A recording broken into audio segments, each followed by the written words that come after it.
Well, take a look at these images. Harvey was supposed to be Houston's wake-up call. 6 months after the storm, the Kinder Houston area survey showed a majority of people supported more regulations on development in flood-prone areas. But now, 8 years later, a new Houston Chronicle investigation finds builders have constructed more than 65,000 new properties in flood zones across Harris, Montgomery, Fort Bend, Galveston, and Brazoria counties. Houston Chronicle reporter Yilin Chang joined us live with more on her investigation. Thanks for joining us. Thank you for having me.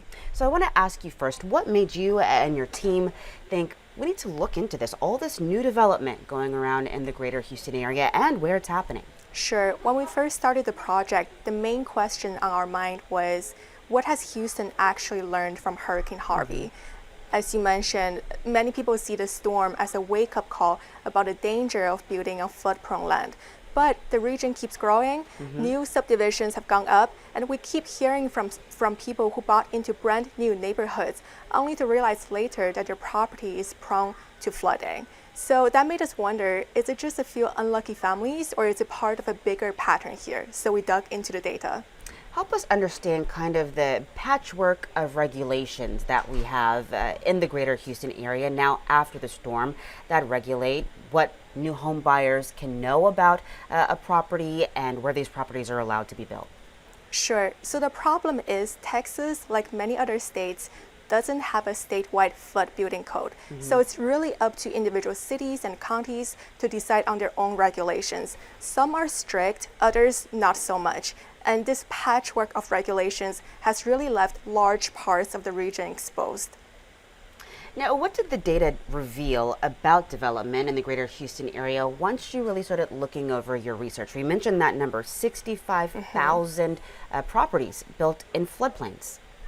What really stood out to me was it's happening everywhere. We're not talking about just a few subdivisions here and there. We see it north of Houston in Montgomery County, out west in Katy and Fort Bend County, and down south by Galveston County. So basically everywhere in the region where you've seen a lot of growth in the past decade. You mentioned these families. You were thinking maybe it's just a few unlucky people, but really it wound up being much more widespread. Tell us about the Todd family. Of course. So it's really personal stories like theirs that struck out to me the most. You have a lot of families who are moving into the region from out of state or from other regions in Texas. They weren't here during Harvey. They haven't personally experienced the kind of flooding that Houstonians face on a daily basis. So they weren't really prioritizing flood risk when they were looking for their new home. And then they thought they got their dream home, you know, a lot of space, that Houston suburban lifestyle, only to find out months later, not years, but months, that their house can flood every time a big storm hits. And tell us about the impact of building in these floodplains, not just for home buyers or people buying properties, but even for just the community, the greater community at large. Of course. So experts told me that this doesn't just affect families who end up living in those houses, but entire neighborhoods. Because how it works is when natural land is replaced by concrete and rooftops, the stormwater that once soaked into the soil has to go somewhere else, and that can push flooding into nearby neighborhoods too. And so really the Todd family and what's happening in their neighborhood, the data revealed it's not unique, right? No. Very, very interesting topic to discuss this morning. But what did you learn about these home builders and how they've been able to build so many properties in these areas that would be perhaps considered risky? Right. So when we looked at who is behind this floodplain building boom, you see some of the biggest names in the home building industry that pop up again and again. That includes Leonard Homes, Perry Homes, D.R. Horton, Meritage Homes. They each built hundreds of new houses inside the FEMA floodplain since Harvey. And it's not just that they build a lot in general, but they also seem to be increasingly reliant on flood-prone land. Because that's the land that's left, I would imagine. Yeah, land availability is a big problem. And what about the relationship that these home builders have with our leaders, our elected officials? Right. Well, first, there's a cultural element that Texas has a very strong private property ethos. People don't like the idea of the government telling them what they can or cannot do with their property. And then on top of that, a lot of the home builders, the developers, and real estate interests have significant political influence locally. Some of them are big donors. So experts told me we have a system designed to facilitate development rather than pumping the brakes when the risk is too high.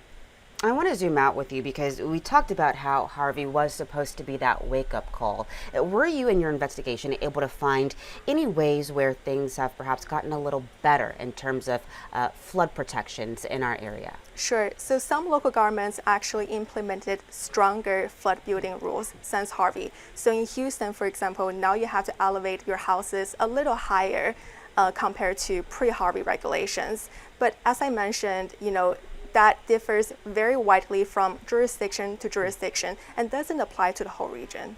Okay, and what else did experts tell you may need to change moving forward? Or what questions should we be responsible for asking as consumers moving forward to help protect ourselves and our communities? Right. We seem to be repeating the same development patterns that made Harvey so devastating in the first place. So experts told me we simply need stronger rules and also more coherence across the region. There's also the question of climate change, right? Some people told me, we just haven't really fully grappled with the full effect of climate change and what that means for the region. And unless we change course, the devastation and the displacement are only going to get worse. All right, very, very important reporting for our area. Ilang Cheng, thank you so much for coming in and sharing that with us. And of course, you can find much more of her reporting on the Houston Chronicle's website.